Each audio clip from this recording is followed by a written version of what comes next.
Ciao, benvenuti. Welcome to Choc-tops and Cassata, the podcast that takes a peek into the way migrants got their fix of Italian movies from World War II to the advent of SBS in the early 80s. This is a Secret Life of Language podcast from the School of Languages and Linguistics at the University of Melbourne.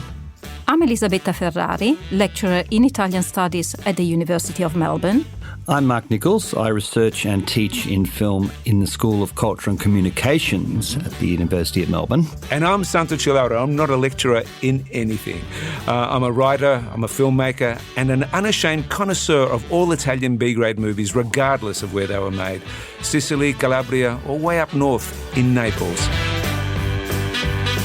We've had great guests on this podcast, but when it comes to the heart of what we're actually here to examine, namely the history and evolution of local movie houses screening Italian films for migrant communities, I'm sure none is as important, central and integral than the man we're about to introduce.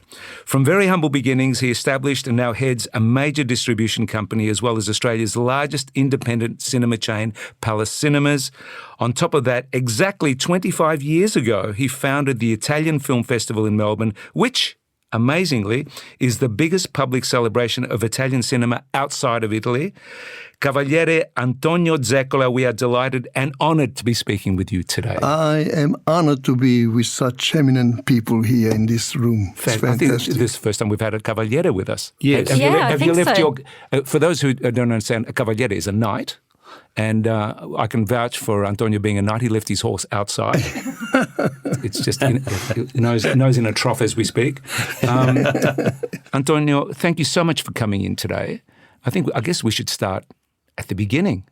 The Zeccola family, when did they get here? Why did they get here? Yeah, well, it was very simple because, we don't have that much time. In 1956, my father came here to Australia because we had an uncle of ours that was a prisoner of war. And when he came back to Italy, he said many good things about Australia, the possibility of the future, etc., etc. So my father came in 1956. We got here in 1957, October 1957, which was like 12, 18 months after he got here. And Sorry to interrupt, but your uncle, he was a prisoner of war. Yeah, Giovanni. Yet he said this is a great place to come to. Yes. That in itself is quite amazing. He was a prisoner for 3 years.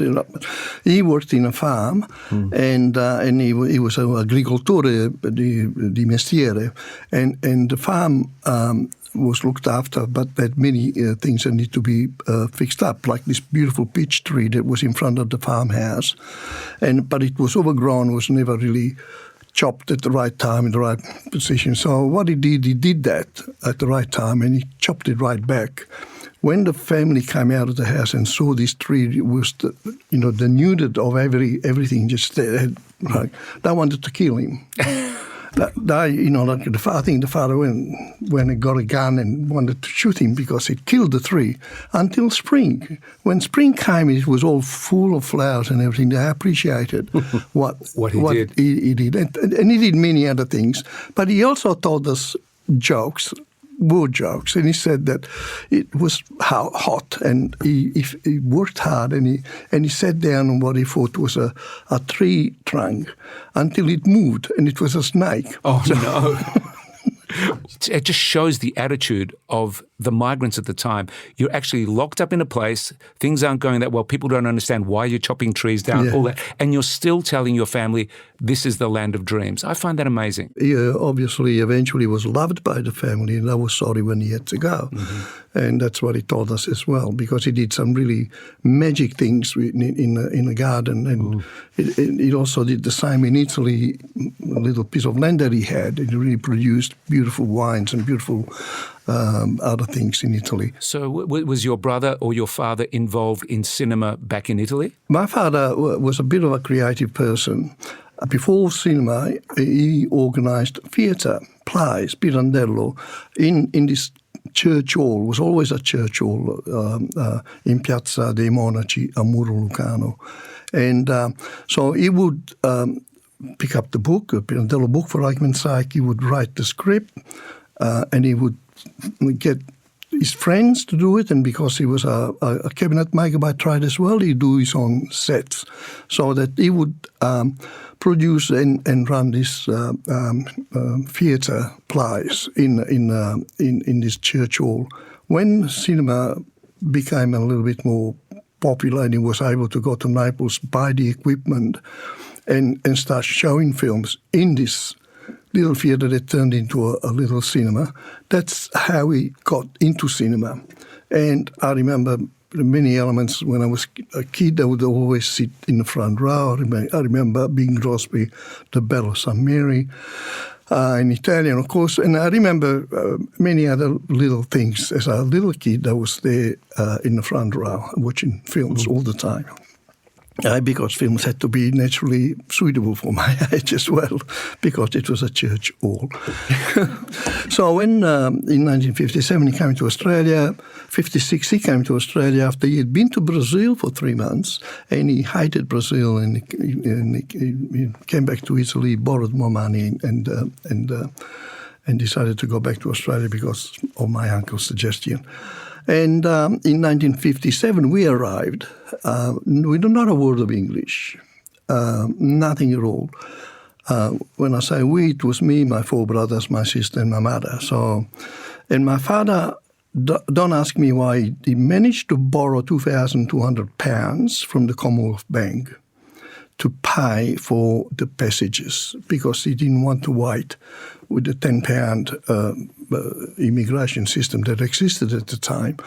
I don't know how he did it, but he did it. And tell me, the fact that he had set up this improvised kind of cinema and theatrical shows there, did he have an intention to come to Australia to do that, or was that no? So that wasn't part of the plan? That wasn't part. See, cinemas for us for many years was a part-time situation, until probably 1965 when it became a almost full-time job for some of us.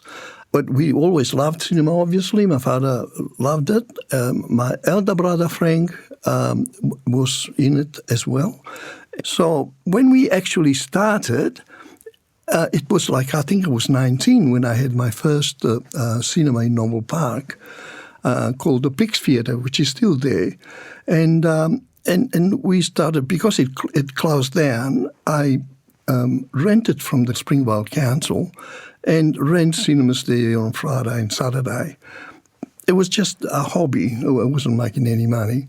And I had 3 other jobs. I was working as a baker. I was working for the Frank D'Agostino, the delicatessen shop in Noble Park, stacking things and doing home delivery. But cinema was a part-time thing. When I came back from Italy in 1976, I took over the Palace Cinema in Burke Street.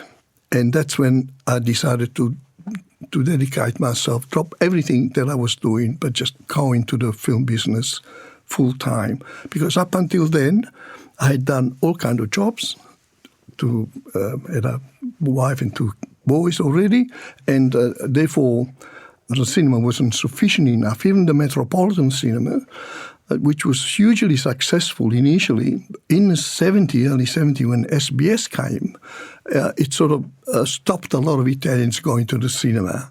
And not only that, but also when we bought films, we not only bought the right, but we bought the print as well. The prints were the 35mm prints made out of silver. At that time, the silver quadrupled in prices, so the prints were very costly. And because we only had a one bite of a cherry, like we could only screen the film once at the Metropolitan, it just did not pay when you had to sort of spend £500, £600, £700 to buy a print, plus another £500, £700 for the rights to screen the film, and you only screen it once. It wasn't economical, feasible. And so that's when, in 1975, we closed the Metropolitan. I think it was about that time. It was 10 years after we opened. But initially, it was just incredibly successful. But after, it wasn't. And I had to, because I wanted to stay in the business, I had to find my way into the industry the way I did. When you bought a print, you said that I assume you were only showing it once because at that stage you only had one cinema. But were there any restrictions on how many times you could show a print if you'd had 10 cinemas at the time? No, but there weren't any cinemas. Like even Sydney didn't have a cinema. Yes. And then 5 Dock. Again, Frank, my brother, he opened a cinema in 5 Dock. Then he went to South Australia and he opened another cinema in Adelaide.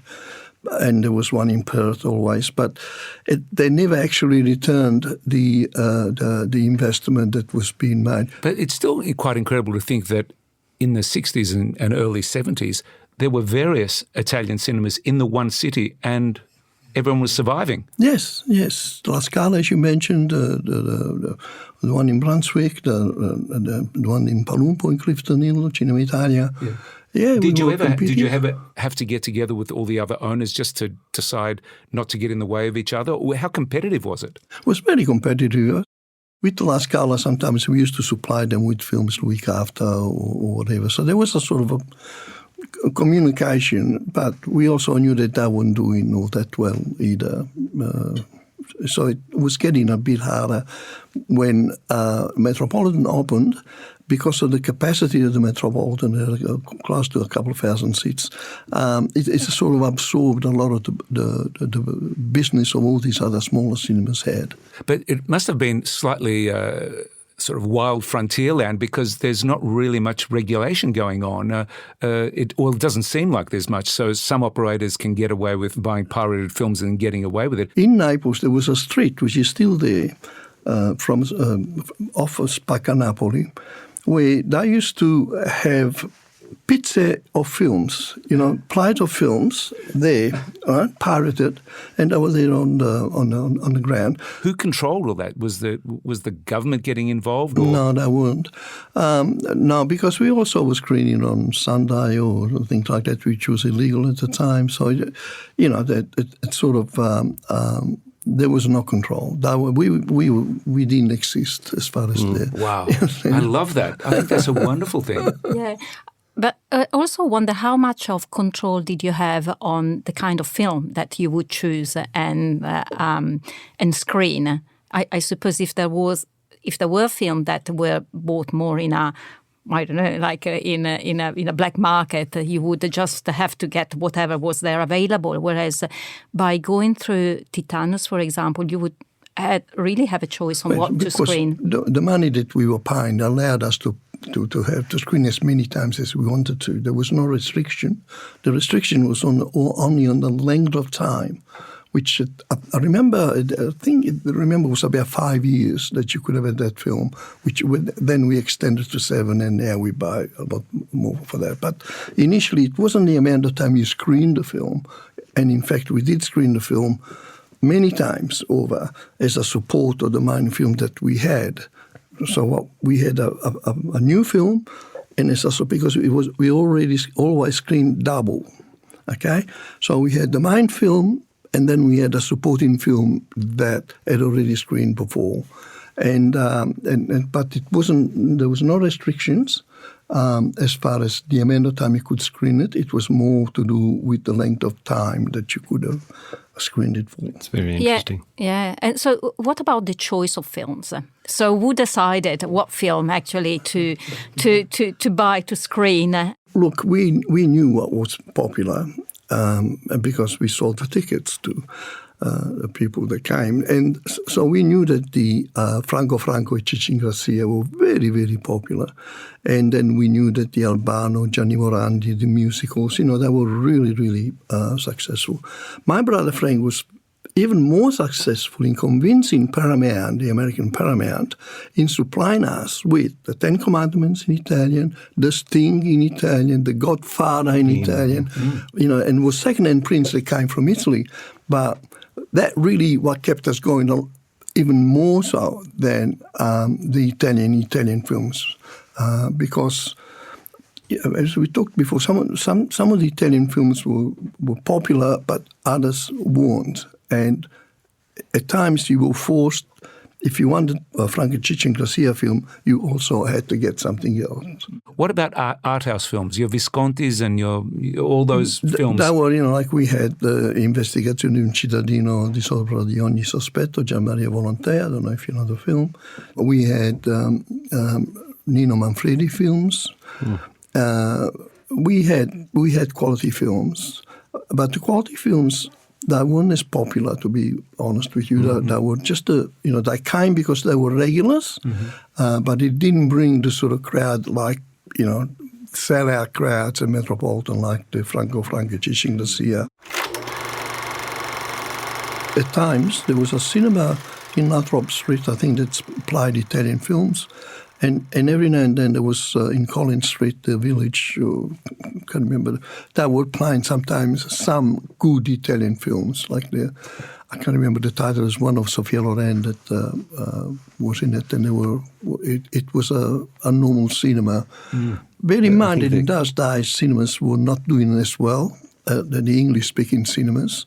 And in fact, when we were playing films like Ten Commandments in Brunswick, and we had the guy from Paramount to come and visit us on a Saturday night, and we had sold a couple of thousand tickets. He would tell us that the whole city did not sell 2,000 tickets for that particular night, and we sold them in one session. Well, that's amazing. I mean, TV starts here in '56, and that's a problem for English language cinemas in a big way. A lot of cinemas closed. Yeah. So at the time, the audience were mainly Italians. Migrants, 100%. Migrants, 100%. Yes. A related question, were there ever Northern Italians? Because I suspect it was a heavily Southern Italian. Yes, really. They were regulars, and it was fantastic. Because my wife, Karen, was selling tickets, and I was an usher on a Saturday night.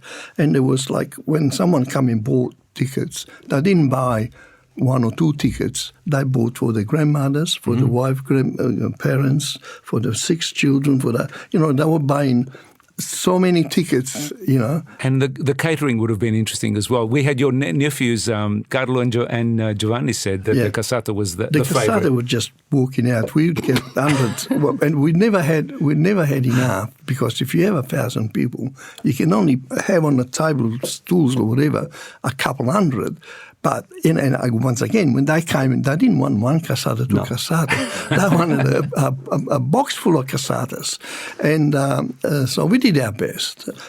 Because we had 2 features all the time, there was that interval. At that interval, it was like packed everywhere. Yeah.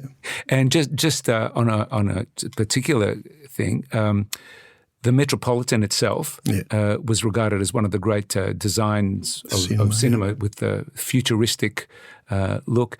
By the time you had taken over, what was the decor like? Was it still the original? The decor was the same.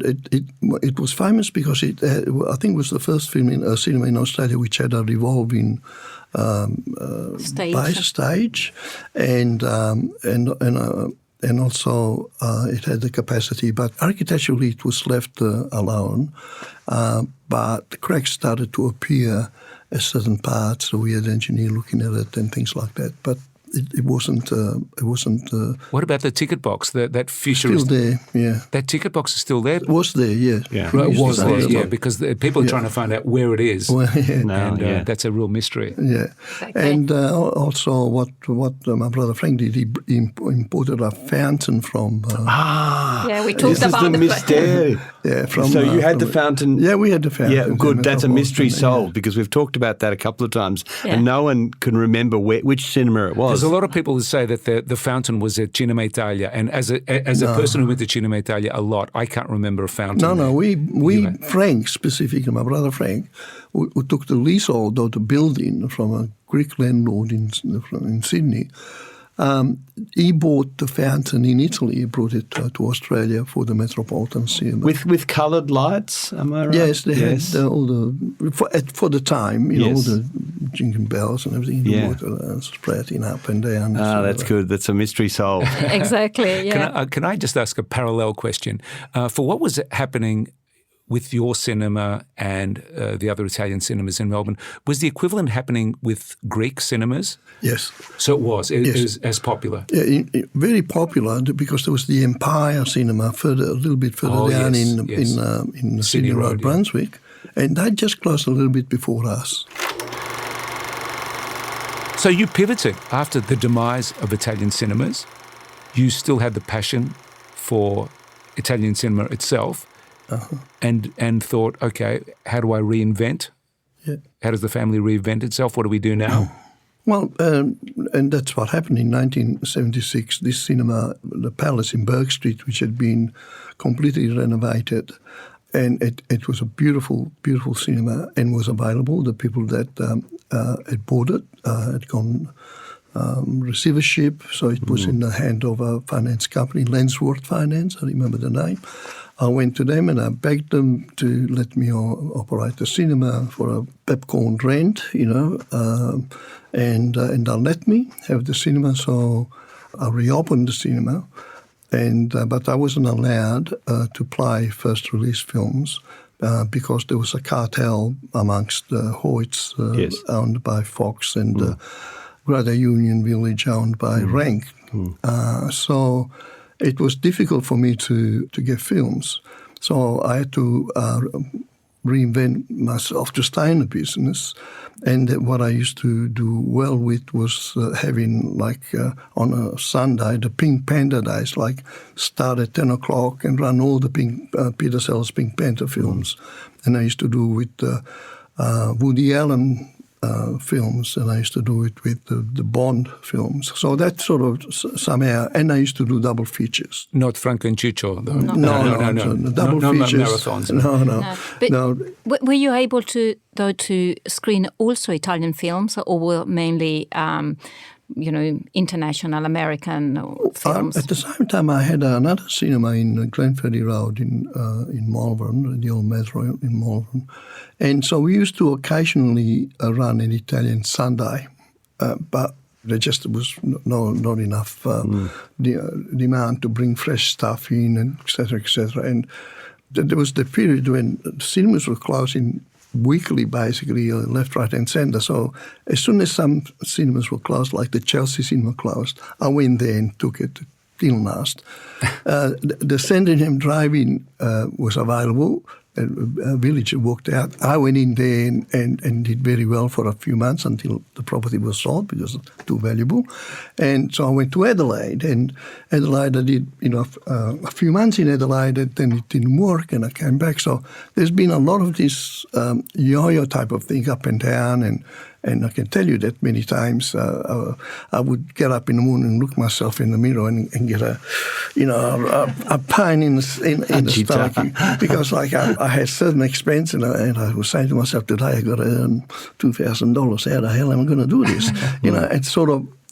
But it's amazing what that does to you. It gives you some grit, in a sort of how you want to move on in life. You get responsibility with the families and mortgages and things like that. People didn't know who I was in the industry. And I infiltrated myself bit by bit. And it's sort of, I didn't realize what was happening. In the meantime, I was going to, there was a market called Mifed in Cannes. And in Mifed, I had 5 days of screenings and business.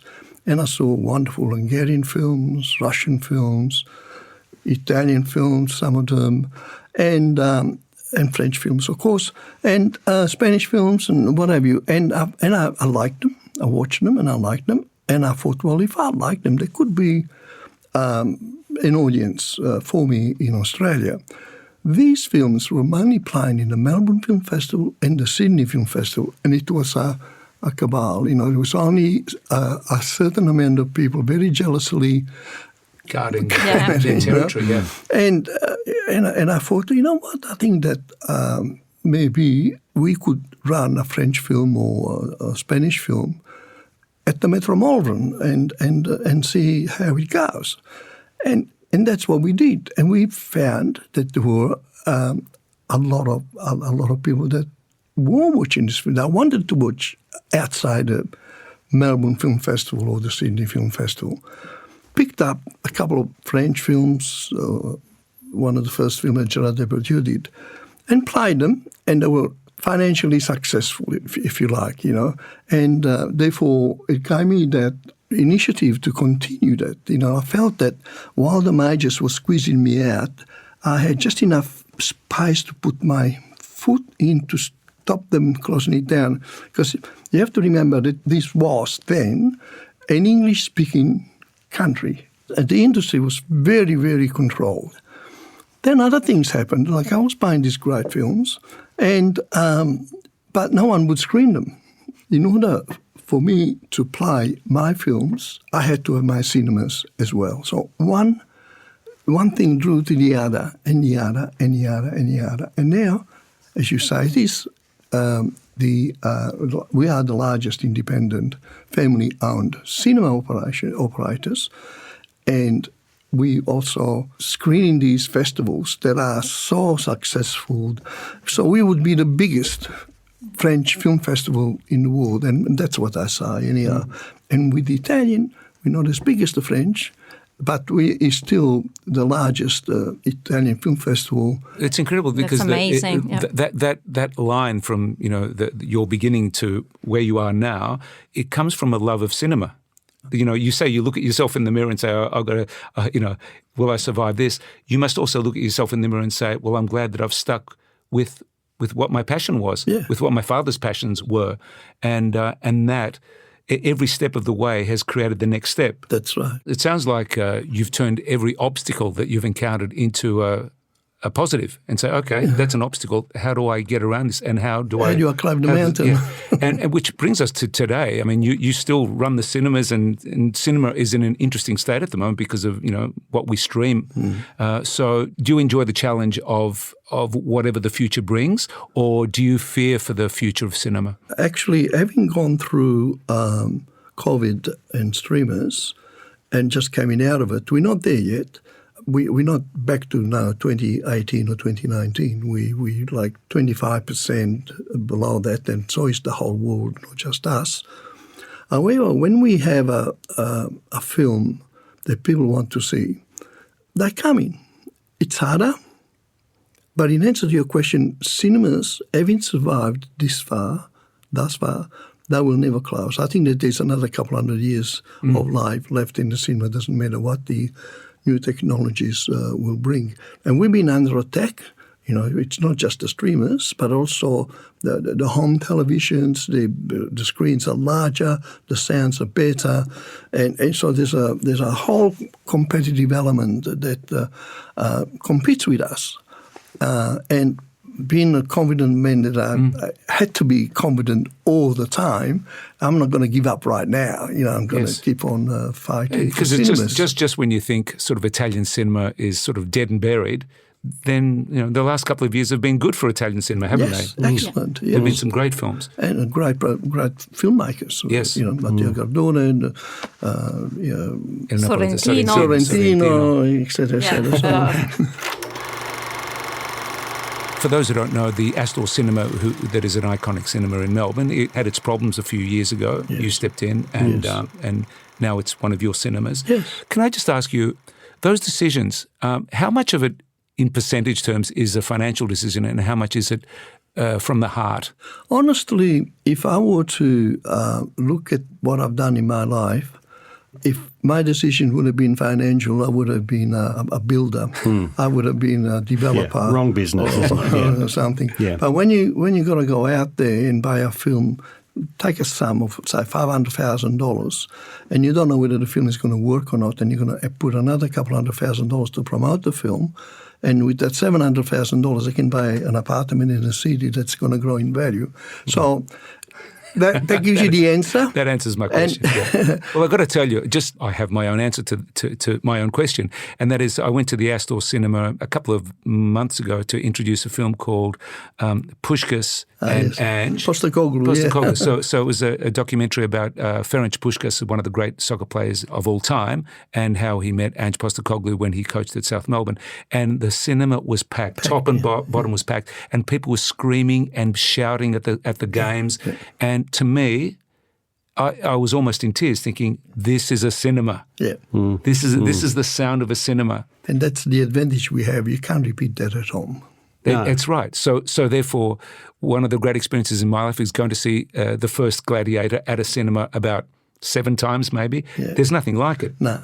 And we do, like, for example, we have certain films that we run regularly that have got that kind of elements that they come dressed up. Blues Brothers. And the Rocky Horror. The Rocky Horror Show and a few others. Yeah. You probably didn't have the... what was the cinema where the Valhalla used to be in Richmond? Yes. The old Valhalla. The old Valhalla. They used to run not only Bridge Blues Brothers nights, they also used to have Ed Wood Jr. nights. Yes. So he's the worst filmmaker of all time. A robot monster and Plan 9 from outer space. And every time a UFO came on, people would throw paper plates. It was good fun. Yes, and so then they moved to Westgarth. And That's right, yes. Westgarth, we took it over and we stayed. In fact, I remember going to Westgarth to watch the Maradona documentary, and the feeling inside the cinema was very similar to when I watched Italy versus West Germany in 1970 at Pirated. This idea, Pirated, yes. But this idea of and which I think we've all experienced in different contexts, of going to the cinema not just to see the film but to experience community, and that must go back to the old Brunswick days. I mean, that the double feature, the Cassata, the families coming in for is that your feeling? It is, and it went more than that as well, because, for example, when we opened the Carmel and even the George in St Kilda, we introduced the coffee machine. Before, you couldn't get espresso, the cappuccino. And soon after, we introduced panettone. Like in most cinemas, you can have a cappuccino and panettone, or you can have a Prosecco and panettone. Now, Prosecco, for example, we had a sponsorship deal with Brown Brothers, who produced the Prosecco. Prosecco is a special drink that comes from a specific part of Italy in the north. And it was not known in the market. It was just the Italians. Not even being from the south, I was not that familiar with the Prosecco like the northern Italians were. So we made a deal with these winemakers. And when we had the Italian film festivals, they produced for us a few thousand piccolo Proseccos, which we had in a gift bag of the Italian Film Festival, and which we eventually, as a contract deal, we were selling as well by the glass. Now, I don't want to climb. There are other things that have happened marketing-wise, but I think that the Italian Film Festival launching Prosecco and the screen ads and whatever made Prosecco what it is today. Wow, that's I never even thought of that. Now we just need to reintroduce the Cassata at Palace. But it's very interesting what Mark was saying. Even the film festival, I think the language film festival recreated that sense of community and participation of a gathering of people at the cinema. If I might say also with the panettone. Now, you would remember that panettone was not available in supermarkets and in places like that. So we introduced the panettone, and even chemists are selling panettone. So that was another element of the Italian. They were going in for Panadol and coming up with panettone. I mean, I think the thing is you can go to any one of the screenings for the Italian, which is the one that we go to, the film festival, and there is that sense of community, which is I noticed the most the year we were streaming because of COVID, and I'm sitting there in my little room watching my films, and it was great that I could see them, but it didn't have the experience that I look forward to, and the idea of people coming back for multiple screenings. Just before we go, we've had a great time. Just before, what was your favourite film that you've ever shown? And it has to be pre-Palace days. I'm talking at the Metropolitan when we're talking about Italian cinemas. What was your favourite film? The one that you would look at and say, I love this. I don't get asked that question because there's a number of them. You can embarrass yourself. It can be pretty low rent because I can tell you mine are pretty low rent. It is a pre-Palace, you say? Yes, I'm talking about the Metropolitan. The Metropolitan. Days. Well, it would have been the Albano films, for argument's sake, because with Romina Per and Albano, and the age that I was, the songs, and then we brought Albano to Australia.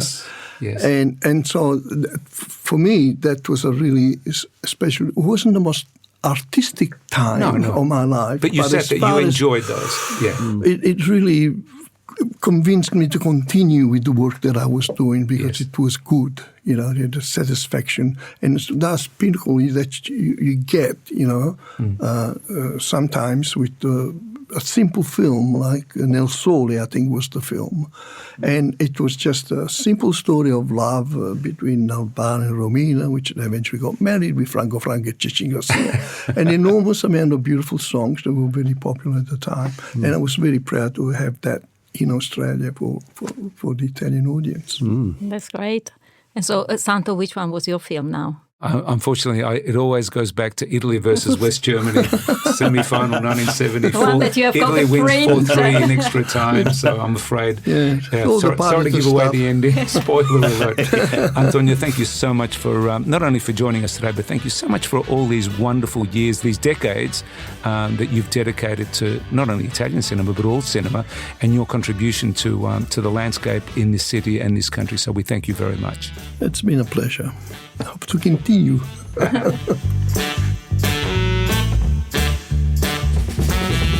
You have been listening to Choc-tops and Cassata, an episode of The Secret Life of Language. Special thanks to our guest, Antonio Zeccola, and our producer and editor, Alice Garner. The Secret Life of Language is recorded and mixed at the Hallwood Recording Studio by Gavin Neighbour. It is a podcast from the School of Languages and Linguistics at the University of Melbourne. Choc-tops and Cassata would not be possible without the support of the Australasian Centre for Italian Studies. Be sure to keep up with every episode of The Secret Life of Language by following us on the Apple Podcast app, Spotify, or wherever you get your podcast. The Secret Life of Language is licensed under Creative Commons.